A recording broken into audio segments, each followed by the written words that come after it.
Capítulo 176. Durante el descanso sabático. El último discurso de la montaña. Amar la voluntad de Dios.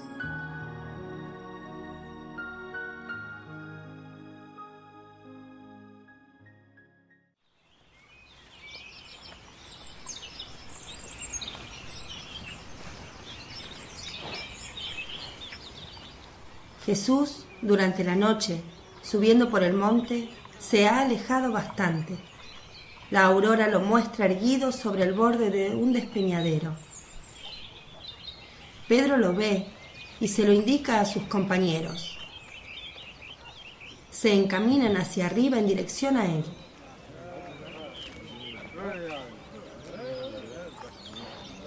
Maestro, ¿por qué no ha venido con nosotros? Necesitaba orar. Pero también tienes mucha necesidad de descansar. Amigos, durante la noche una voz venida del cielo pedía oración por los buenos y por los malos, y también por mí mismo. ¿Por qué? ¿Es que acaso la necesitas? Como los demás, mi fuerza se nutre de oración, mi alegría de hacer lo que mi Padre quiere. El Padre me ha dicho 2 nombres de personas, y para mí un hecho doloroso. Estas 3 cosas tienen necesidad de oración. Jesús está muy triste.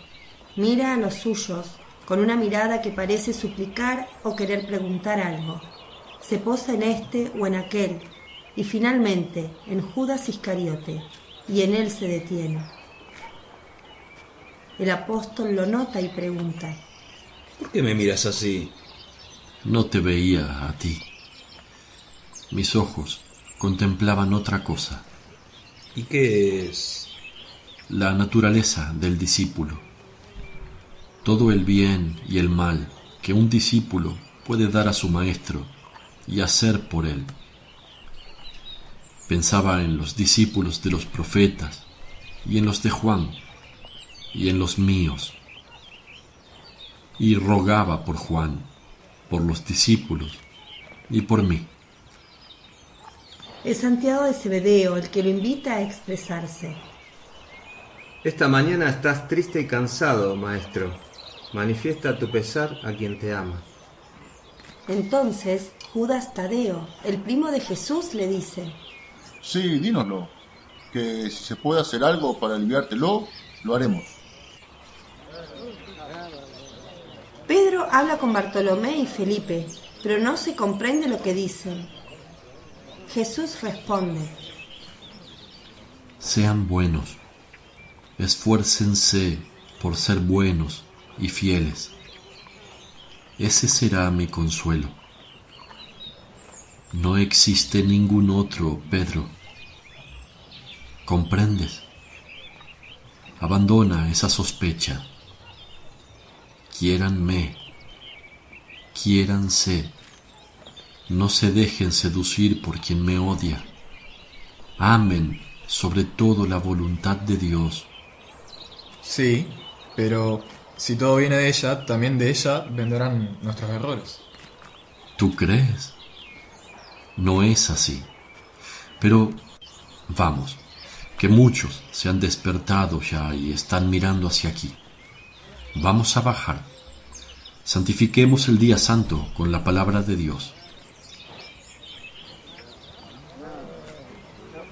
Descienden mientras los que dormían se van despertando en número cada vez mayor. Los niños, alegres como gorrioncillos, ya gorjean corriendo y saltando por los prados. Y mojándose de rocío a base de viento. Tanto que se ganan algún que otro regaño, con el correspondiente lloro. Pero luego los niños corren hacia Jesús, que los acaricia y recupera su sonrisa. como si reflejase en sí esas manifestaciones inocentes de alborozo.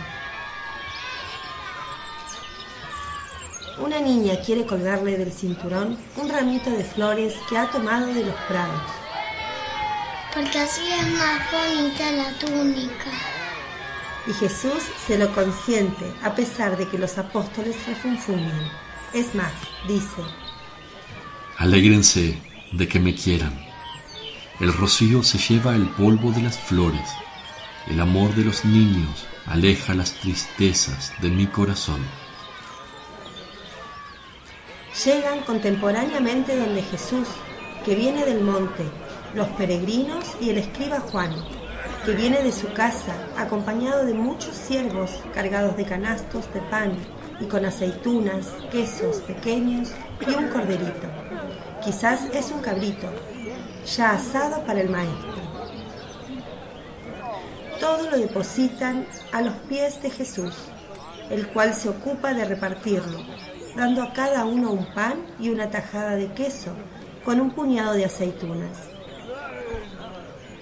Llegado el turno de una madre que lleva todavía al pecho a un niñito regordete que ríe con sus dientecitos de leche, le da con el pan un pedazo de cordero asado, y esto lo repite con otros 2 o 3 que le parecen necesitados de reponer fuerzas en modo especial. Es para ti, maestro. Lo probaré, no lo dudes. Mira, el saber que tu bondad llega a muchos me mejora su sabor. Termina el reparto. La gente come una parte de su pan y se reserva el resto para otro momento. Jesús bebe un poco de leche. El escriba ha querido servírsela personalmente en una taza valiosa, vertiéndola de una vasija que lleva uno de los siervos. Es como una pequeña orza. Luego le dice a Jesús: Pero tienes que concederme la alegría de poderte escuchar. No te lo niego. Ven, arrímate aquí. Y Jesús se pone junto a la pared del monte y empieza a hablar.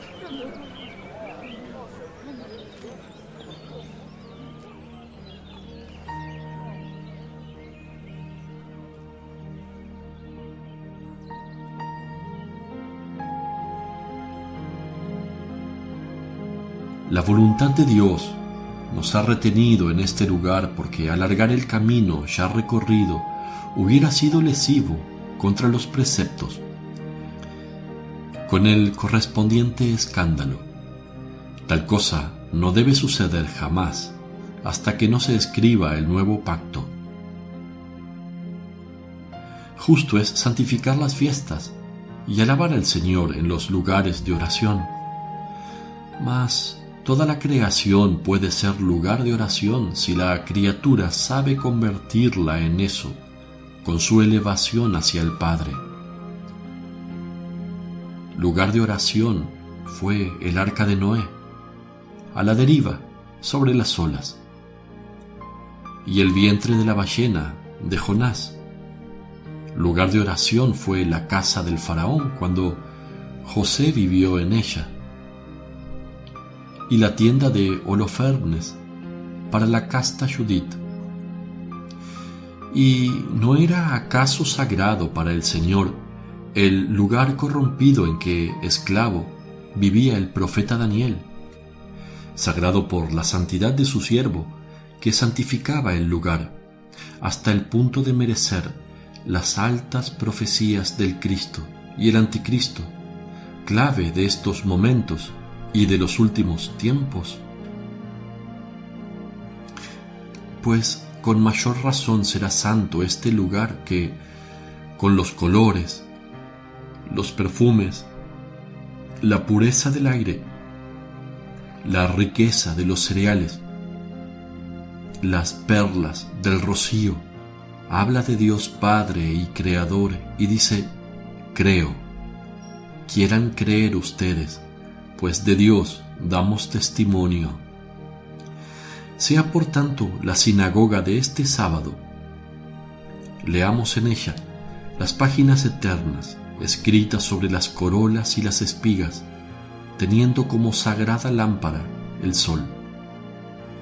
He nombrado a Daniel. Les he dicho, sea este lugar nuestra sinagoga. Esto trae a la memoria el gozoso benedicite de los 3 santos jóvenes entre las llamas del horno. Cielos y aguas, rocío y escarcha, hielos y nieves, fuegos y colores, luces y tinieblas, relámpagos y nubes, montes y colinas, todo vegetal nacido, pájaros, peces, animales todos, alaben y bendigan al Señor, junto con los hombres de humilde y santo corazón. Este es el resumen de este cántico santo que tanto enseña a los humildes y santos.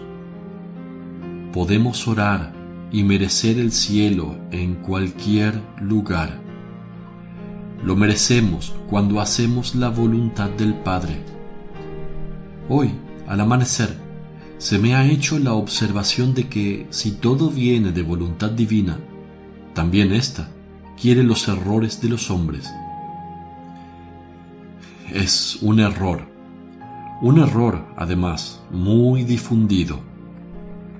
¿Puede acaso un padre querer que el hijo se haga merecedor de condena? No, no puede.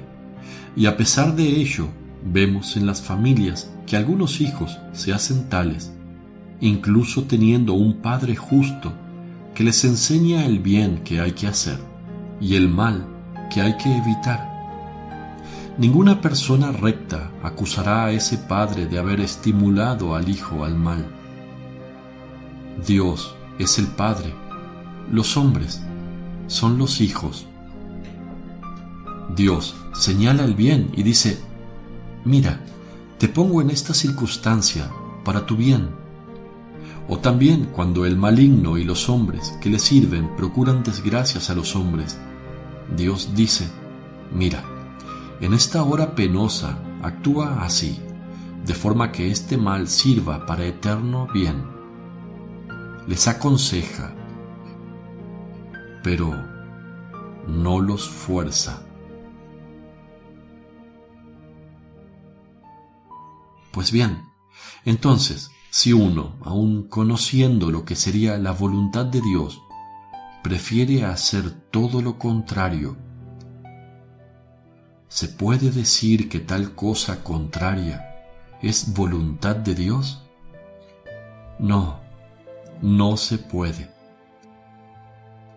Amen la voluntad de Dios, ámenla más que a la vuestra, y síganla contra las seducciones y los poderes de las fuerzas del mundo, de la carne y el demonio. También estas cosas tienen su voluntad, mas en verdad les digo que bien infeliz es quien ante ellas se doblega. Me llaman Mesías y Señor. Dicen que me aman y me entonan alabanzas. Me siguen y tal cosa parece amor. Y sin embargo, en verdad les digo que no todos de entre ustedes entrarán conmigo en el reino de los cielos. Incluso entre mis más próximos y antiguos discípulos habrá quien no entre, porque muchos harán su voluntad, o la de la carne, el mundo y el demonio, no la de mi Padre. No quien me dice, Señor, Señor, entrará en el reino de los cielos, sino aquellos que hacen la voluntad del Padre mío. Solo éstos entrarán en el reino de Dios. Llegará un día en que yo, quien les está hablando, tras haber sido pastor, seré juez. No se confíen ilusamente en mi aspecto actual. Ahora, mi cayado congrega a todas las almas dispersas y se muestra dulce para invitarlos a venir a los pastos de la verdad. Entonces, el cayado será sustituido por el cetro del juez rey, y muy distinta será mi potencia. Entonces, separaré, no con dulzura, sino con justicia inexorable, las ovejas que se alimentaron de verdad, de aquellas otras que mezclaron verdad y error, o se nutrieron solo de error. Una primera vez, y luego otra, haré esto. Hay de aquellos que entre la primera y la segunda comparencia ante el juez no se hayan purgado, no puedan purgarse de los venenos. La tercera categoría no se purgará. Ninguna pena podría purgarla. Ha querido solo el error. En el error permanezca. Pues en ese momento habrá incluso entre estos quien gima: ¿cómo es esto, Señor? No hemos profetizado en tu nombre, no hemos arrojado demonios y realizado muchos prodigios en tu nombre. Pero yo en ese momento muy claramente les diré: sí, han osado revestirse de mi nombre para aparecer como no eran. Han querido hacer pasar por vida en Jesús vuestro satanismo. El fruto de vuestras obras los acusa. ¿Dónde están los salvados por ustedes? ¿Dónde se cumplieron vuestras profecías? ¿A qué llevaron vuestros exorcismos? ¿Quién fue el cómplice de vuestros prodigios? Oh, sí, muy potente es mi enemigo, pero no está por encima de mí. Los ayudó, sí, para aumentar su botín. Por obra vuestra se ensanchó el círculo de los que fueron arrastrados a la herejía. Realizaron prodigios, sí, incluso aparentemente mayores que los de los verdaderos siervos de Dios, que no son histriones que dejan estupefactas a las muchedumbres, sino que son humildad y obediencia que dejan estupefactos a los ángeles. Mis siervos verdaderos, con sus inmolaciones, no crean fantasmas, sino que los cancelan de los corazones. Ellos, mis verdaderos siervos, no se imponen a los hombres, sino que muestran a Dios a los corazones de los hombres. Lo único que hacen es cumplir la voluntad del Padre y llevan a otros a cumplirla, de la misma forma que una ola impulsa a la que le precede y atrae a la que le sigue, sin colocarse sobre un trono para decir: miren. Ellos, mis siervos verdaderos, hacen lo que yo digo, sin pensar sino en hacerlo, y sus obras llevan ese signo mío de paz inconfundible, de mansedumbre, de orden. Por tanto, puedo decirles: estos son mis siervos. A ustedes no los conozco. Aléjense de mí todos ustedes, obradores de iniquidad. Esto diré entonces: tremenda palabra será. Estén atentos a no merecérsela. Vayan por el camino seguro de la obediencia, aunque sea penoso, hacia la gloria del reino de los cielos. Ahora, gocen vuestro reposo del sábado, alabando a Dios con todo vuestro ser. La paz sea con todos ustedes.